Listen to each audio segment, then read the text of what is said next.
See, whatever you're doing, however you spend your time, that tells you who you are. So think about what it is you like to create in your life experience. Once I look at how you commit your time, once I do an evaluation on how you spend your time, I can tell you exactly what you're committed to. People that say they have dreams or want to open a business or want to do something differently than what they're now doing, they don't like their jobs, they're unhappy, they're unfulfilled. People who say they want to improve their income level, look at how they spend their time. How they spend their time, the commitment of their time, how they use that will really tell the truth. People who said, I'd like to do better, but you don't find them in vocational or technical schools upgrading their skills and their knowledge, how they spend their time, that will tell you what's going on. People who say they want to normalize their weight, they want to be healthy, but every time you see them, they're eating, that will tell you that they're committed to being obese for the rest of their lives. People tell you they want to stop smoking and they're lighting up at that time. Folks that say, I want to stop drinking, and every time you're in their face, they're reeking with alcohol, that will tell you what's going on. Don't have to listen to what they say, just watch what they do. Commitment shows up in your life in what you do. On the other hand, you can make the commitment to your life that you don't like the results that you have and that you're going to do something about it. See, that power is available to all of us. People who look at life and decide, I want something different for myself. Carol Hatfield. Carol lives in Detroit, single mother, decided that she wanted to go into her own business, did not have enough money to do it. She wanted to have a health food store. She sold her car and used the money to start in a little storefront, a little hole in the wall. She rode to work on a bicycle. And then when she got enough money, she bought a motor scooter and did that for a long time. She's now a very successful person. She now has 3 health food stores. She said it was hard, it's a struggle, Les. She said, but I did it. She said, I made the commitment to do it, and I did it. Why is it that people are frightened by commitment? Because when you say the word commitment, that intimidates a lot of people. Why? Because it means you have to deliver. See, most people, you ask them, hey, look here, I'd like for you to do this, and they'll say, I'll try. I'll try means that is my escape clause when I don't come through. It's really a polite no. I don't have the courage to tell you no, so I'll tell you I'll try. Hey, look here, I need you to come to this meeting. I'll try. I said, what do you mean? You're going to lean toward the meeting? Try and sit down. You either do or you don't. Try and take this pencil out of my hand. You either do or you don't. There's no such thing as try. So most people like to use that language. They don't want to commit themselves because commitment means, among many things, no excuse is acceptable. That's what it means, no excuse. That if you decided that you're going to do this, if it becomes hard, then do it hard. If it's difficult, so what? If it's inconvenient, so what? See, a lot of people made a commitment to come here tonight, but they looked outside and said, it's raining. The temperature dropped. It's cold outside. And they decide to give up on their commitment. And that's how people do about their dreams. They don't honor their commitment to themselves. Let me tell you what happens when you don't keep your commitment. Number one, it begins to deplete your self-esteem and it erodes your self-image. It weakens your faith in yourself. You don't feel good when you don't keep your commitments. The other thing is that you begin to develop weak relationships with people. People begin to realize they can't depend upon you. They can't rely on you because you won't keep your word. You've established that kind of reputation. Just think, what would your life be like if you decided to keep your commitments? What will all of our lives be like if we decided to keep our commitments? That we decided to do the things that we said that we were going to do? That we wouldn't even speak it unless we were going to do it. If we decided just for a week, just see what your life can be like. Just let's do it for a commitment to make it a 7-day commitment that I won't say I will do anything unless I'm going to do it. And find out what your life will be like. Let me tell you what, if you follow it through, if you keep your commitment to the commitment, at the end of the 7 days, you'll feel strong and powerful. Because by honoring your commitment, each time that you do, that empowers you. whatever discipline that is required, whatever it is that you must do. So I'm suggesting, number one, commit yourself to live in the present. I saw the movie, The Dead Poet Society, Robin Williams, and they had a line in there, seize the moment. Many of us are not able to move forward and develop and manifest our greatness because we spend so much time looking back or worrying about the future. Seize the moment. See, you cannot go into the future and manifest your greatness when you have various things in your life that's blocking you. Let's look at how we can begin to keep our commitments. Remembering what Dr. Robert Anthony said about results. When you keep your commitments, you're able to produce some different kinds of results in your life. So how can we keep our commitments? And do we keep all commitments? No, we don't. You will not be at 100%. However, you will have a greater percentage rate of maintaining your commitments to yourself, whatever those things might be. If it's going into business, if it's changing a habit that you know that works against you, if it's overcoming self-destructive behavior, if it's retraining your thinking, if it's reinventing yourself, if it's trying to begin to design your relationship differently, all of us have a possibility by focusing and really harnessing our attention and concentrating on it. We really have available to us the power to honor our commitments in those particular areas. So number one, make it priority. See, no one would go get on an airplane if you thought your chances of getting there to your destination were as good as your luggage. Am I correct? See, and I say the reason that you will reach your destination more times than your luggage will is because the airline, and I'm glad that they do, has made it a priority to move the human beings from one point to the other safely. Not send you off to Boston or someplace with your luggage. So I'm not really upset when my luggage doesn't show up. I'm glad they delivered me because they've made me a priority. See, they have made delivering you to your destination important. So if you want to honor your commitment, whatever you decide that you're going to do, make sure you make it important. Make sure it is priority. Keep it before you. The other thing is, whatever that you want to do, whatever you want to begin to create and beginning to manifest your greatness and strengthening your level of commitment, and it's really exercising your will, find something that you want to do on your goal, one action step, but make sure it stretches you, that it challenges you, but it's doable, that you can do it. This year I decided that I was going to exercise. So I started out doing just 10 setups and 10 push-ups. I know I can do that and not get upset about it. I can do that without thinking. So I started out small. Now I'm up to 50. But if I try to do 50 starting out, I wouldn't still be doing it. So I started doing it in manageable segments. Do that. And that strengthens your will. So my commitment now is strengthened and fortified by the activity of actually doing it. So now I can expand and build from there. When I decided to begin to manage my money differently, and I started saving 5% of my money, then I increased it to 10%, then to 15%. So now I have disciplined myself to live off 75% of my income. I took discipline to do that, but I started watching how I was spending my money. I started keeping a log and following myself. So you want to begin to find something that is manageable, that you know that you can do. The next thing, in beginning to keep your commitments to yourself, have some friends that will hold you accountable, that won't let you off the hook, that won't tolerate anything less than the best from you. People that will support you in this new way of being, in this new state of consciousness. The other thing is important is have a contingency plan. See, many times when you make a commitment to do something, there are some other variables that will happen that you can't control or you perhaps did not think about. So you want to have some other plans going on. You want to become creative.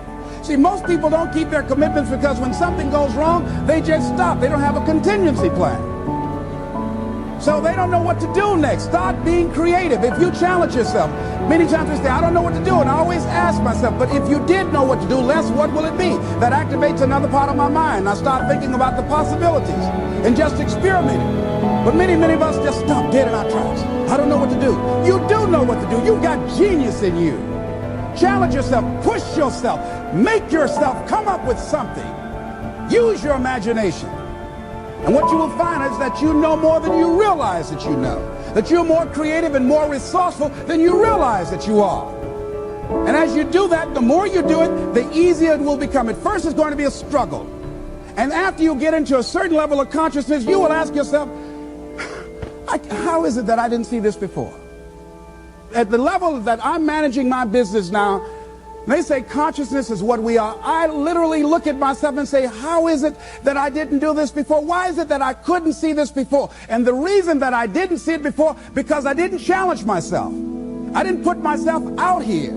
See, the reason that most of us go through life never discovering our true greatness, literally walking, breathing corpses, the uncommitted life isn't worth living. Why? Because it doesn't produce anything.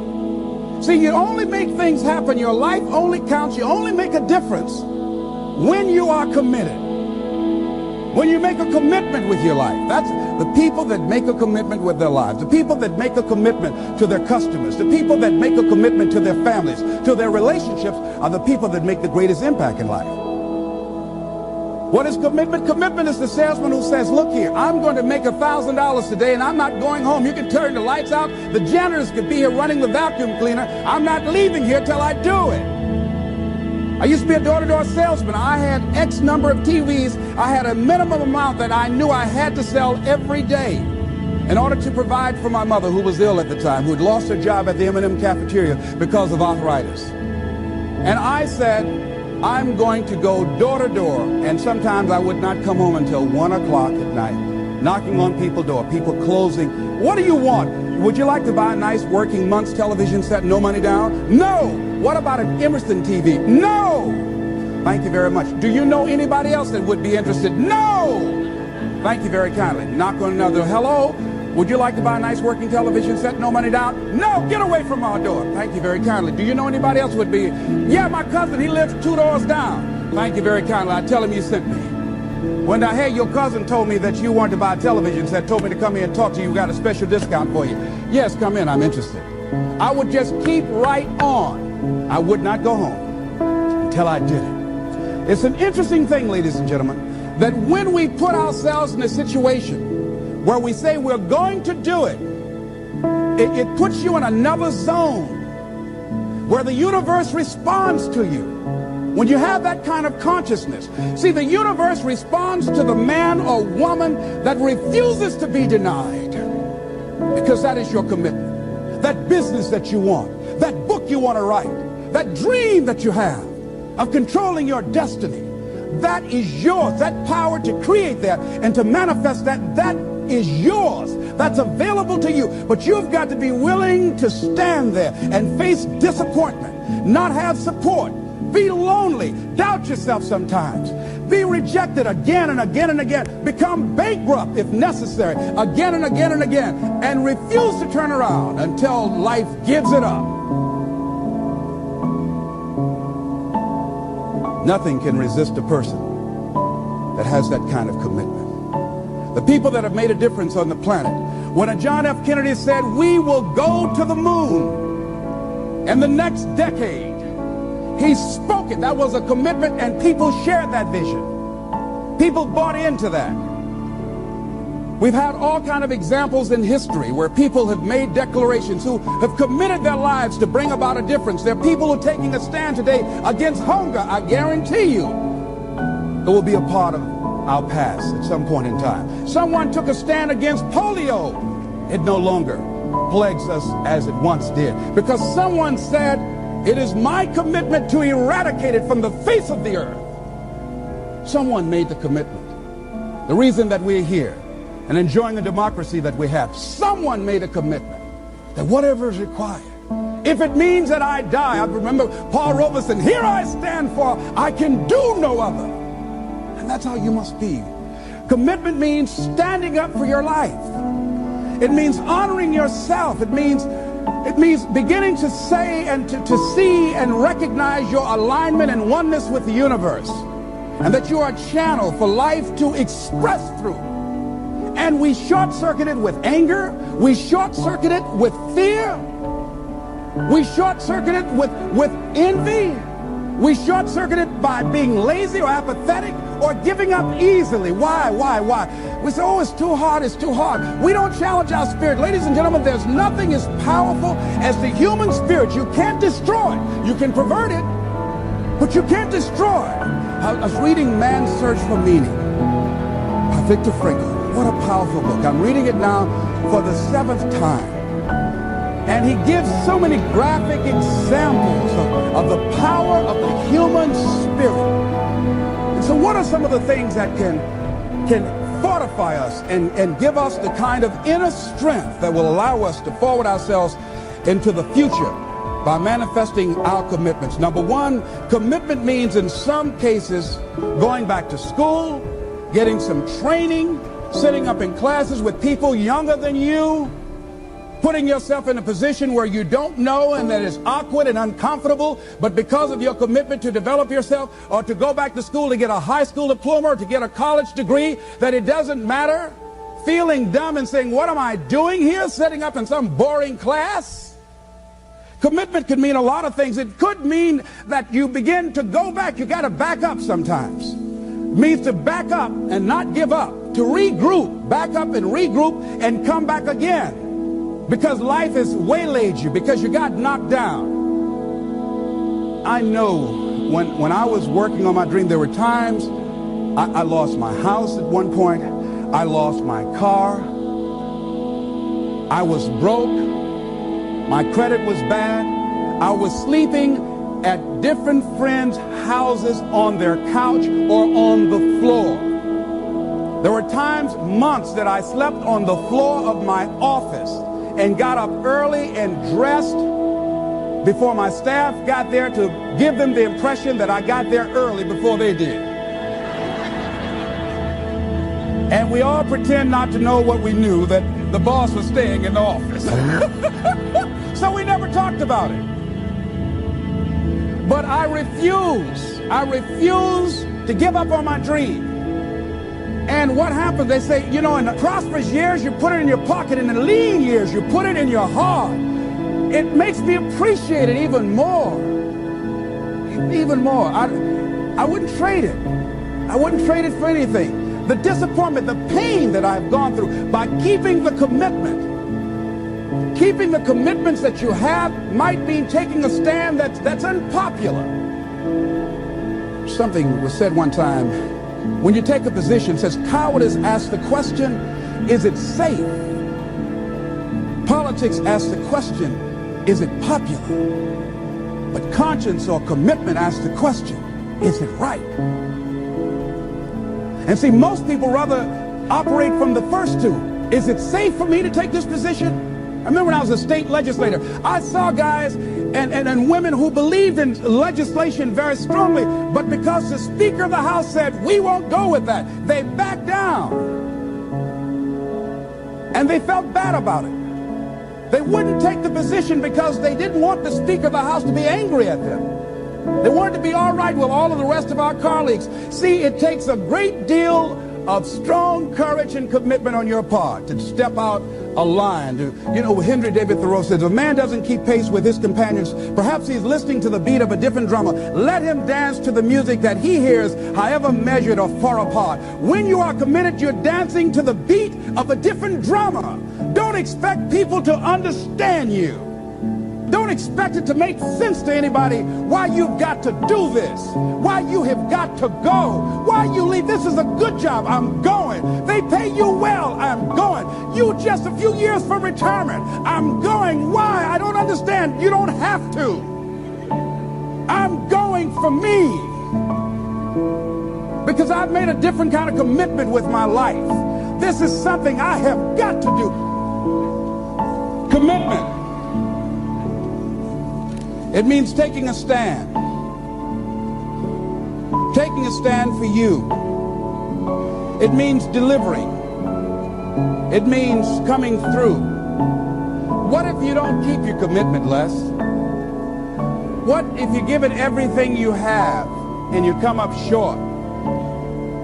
Or if you don't give it everything you have, what if you get weak along the way and you throw in the towel on yourself? You surrender to your emotions. What then? A lot of people become discouraged. They become frustrated and they say, oh, what the heck? And they go back to doing what they were doing before, saying it doesn't work. Here's what I suggest. Number one, that does happen. So take total responsibility for it. Just own it. Don't make any excuses on why you gave in or why you didn't come through. Just own it and face the flak, whatever it is. Stand up inside yourself. Next thing is, assess the situation. How did you get here? What happened that you broke down, that you had a breakdown and you surrendered? What happened? What was going on? See, when I used to go on a diet, and I no longer do that, I've made a commitment to a healthy lifestyle. I used to eat up until 12 midnight on Sunday. Anything that wasn't moving. And on Monday, I would get up and eat a fruit, get a light fruit breakfast, and for lunchtime, I would fix some broiled chicken and meticulously peel the skin off and eat the chicken, and then eat the skin.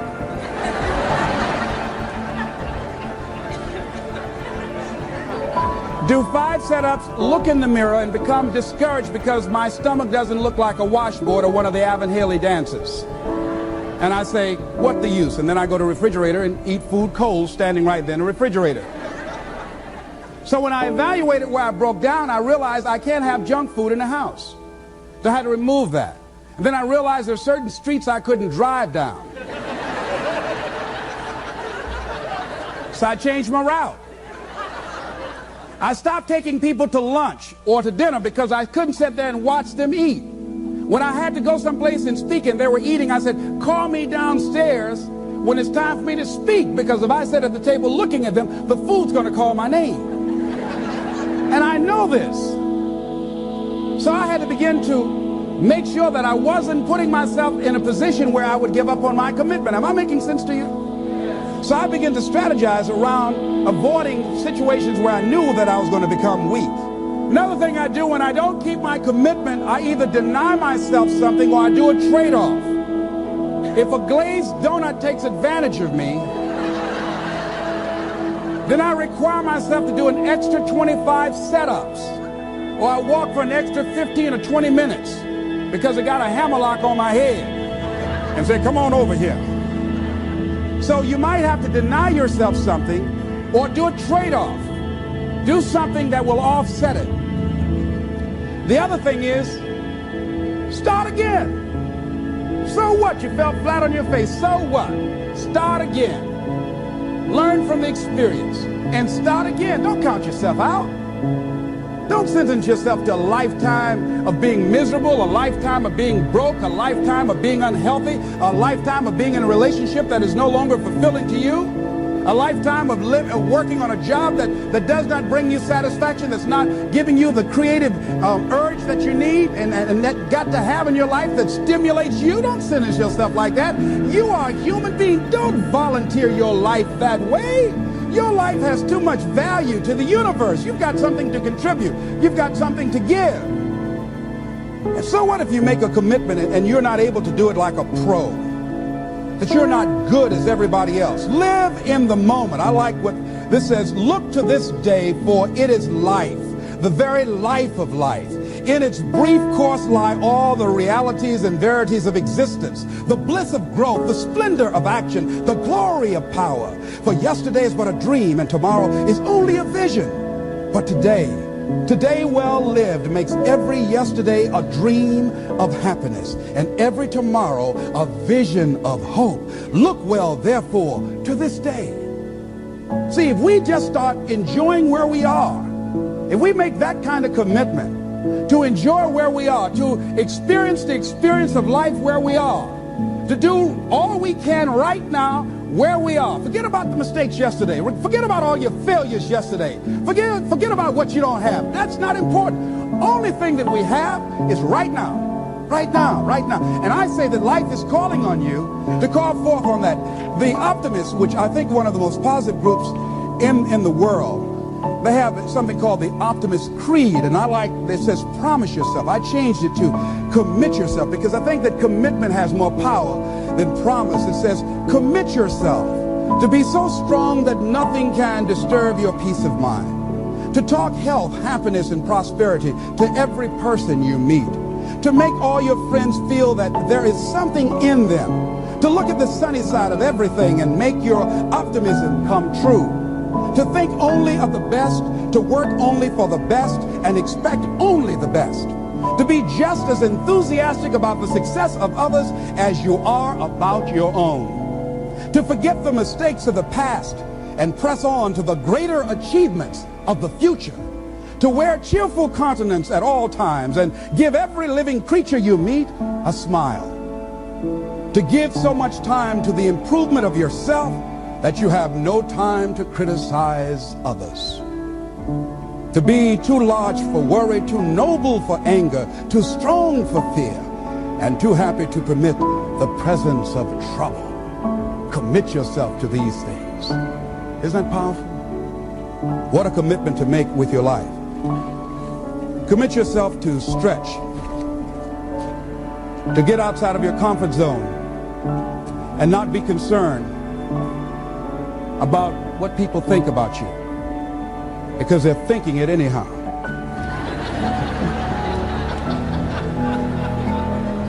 Don't worry about what they will say.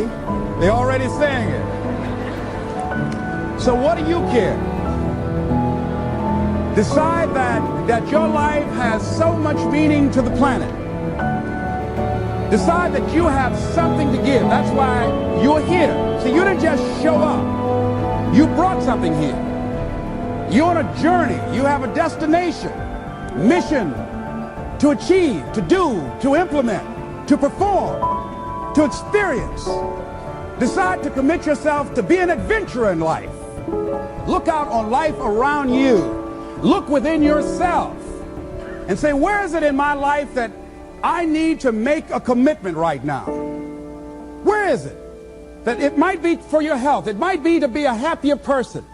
It might be to make a difference in your community. It might be that. Where is it? I say that commitment shows up, and the man or woman who has some idea, some dream that they've been nurturing within themselves, and no one believed it, no one saw it for them, that they weren't masters at it, they weren't experts at it, no one would build a statue and ever call their name and recognize them. They never made it to the front page of the newspaper, but they had something that was theirs, something that was their baby, something that they loved and they believed in, and they just did what they could with what God gave them with their dream. Commitment shows up, and people that are willing to give themselves a chance, who look at their lives, look within themselves and say, I know that this just cannot be it for my life. I know that there's something I'm supposed to do. I don't know right now. Or maybe you do know. Maybe you do know, and you've talked yourself out of it. And I understand that. Because I'm late. No. Everything happens as it should. I got the courage to step out, to become committed. I was seriously not serious before. And I decided, it took me some time to build up the courage to become committed, because it frightened me. So I understand wrestling with it. I wish I could tell you I've been doing this for 20 years. I haven't. I'm just glad that I decided to become committed before I left here. And wherever you are, decide that you're going to commit your life now. And let it show up in your contribution. Let it show up in what you have to share. And whatever commitment that you make, honor your commitment as yourself. Honor your word as yourself. Whatever you put out there, do it with what you've got.